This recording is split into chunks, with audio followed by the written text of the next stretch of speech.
મોરવા હડફના સદસ્ય સરપંચ દ્વારા તાલુકા પંચાયતની અનામત બેઠકની ફાળવણીને વિરોધમાં અધિક કલેક્ટર આવેદનપત્ર આપી રજૂઆત કરવામાં આવી।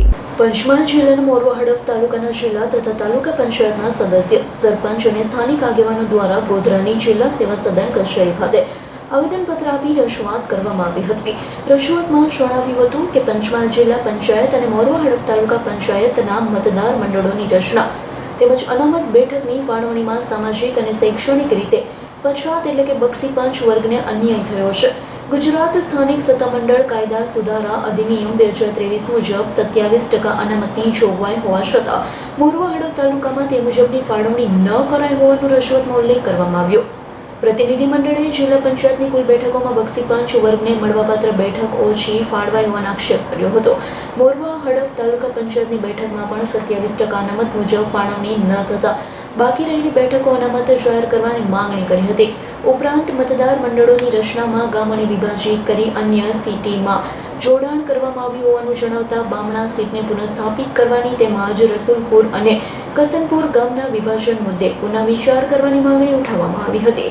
પ્રતિનિધિ મંડળે જણાવ્યું હતું ગામના વિસ્તારોને અલગ અલગ સીટોમાં સામેલ કરવાથી વહીવટી અને વિકાસલક્ષી ગ્રાન્ટ ફાળવણીમાં વિસંગતતા ઊભી થવાની શક્યતા છે।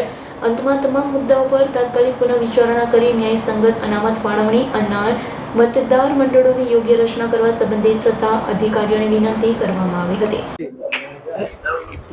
જી આજે અમે માનનીય કલેક્ટર સાહેબને જે આવેદનપત્ર આપ્યું છે એમાં ખરેખર અમારા 4 તાલુકા જે એના કરતાં વધારે જે વસ્તી અને રિઝર્વેશન બક્ષીની જે વસ્તી છે એમાં ખરેખર અમને હળવદ તો મોરવા તાલુકામાં અન્યાય થયો છે।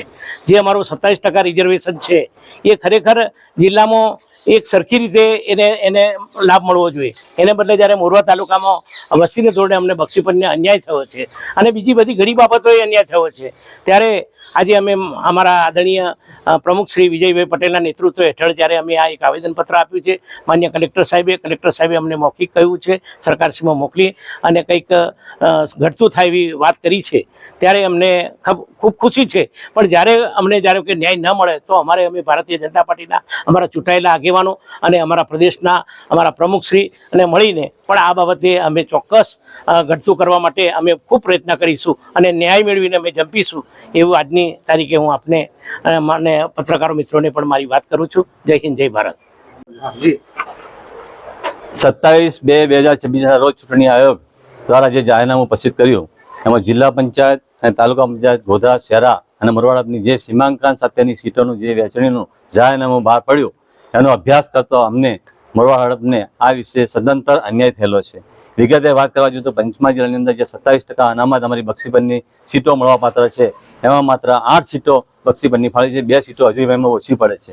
ત્યારે ગોધરાની અંદર 27% મુજબ પૂરેપૂરી સીટો ગોધરાને મળેલી છે, શહેરાને પણ 27% મુજબ પૂરેપૂરી સીટો મળેલી છે જે જાહેરનામાની અંદર સૌ કોઈ જોઈ શકે છે। ત્યારે મોરવાડની અંદર 24% અમારે 24 જે સીટો છે એની સામે અમને 27% જે સીટો મળવી જોઈએ એમાં માત્ર 2 સીટો મળેલી છે અને 4 સીટોનો અન્યાય થયેલો છે।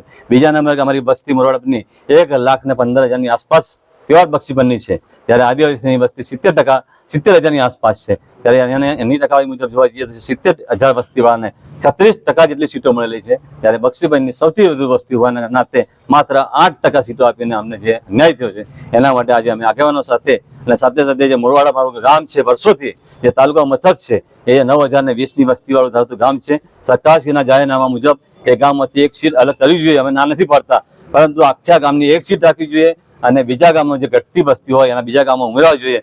ખરેખર આ મોરવાડાને 2 ભાગમાં વહેંચીને એક બાજુ 3 ગામ એડ કર્યા છે અને એક બાજુ 2 ગામ એડ કર્યા છે, એમ કે મોરવાડાને ટોટલ 9 થી 10 કિલોમીટરના એરિયાની અંદર વહેંચી નાખ્યો છે અને મોરવાડાના વિકાસ આવનાર સમયમાં વૃદ્ધાય એ માટેનું સુનિયોજન સરકારશ્રીએ કર્યું હોય કે સરકારશ્રીના અધિકારીઓ કર્યું હોય આ કાવતરું એને તાત્કાલિક ધોરણે સરકાર વિચારે અને યોગ્ય આપણને ન્યાય આપે એના માટે અમે આવેદનપત્ર આપવા માટે આવ્યા છે। ઇકબાલ નડબડનો રિપોર્ટ S9 ન્યૂઝ પંચમહાલ। અમારી તમામ માહિતીથી અપડેટ રહેવા માટે જોડાયેલા રહો S9 ન્યૂઝ સાથે।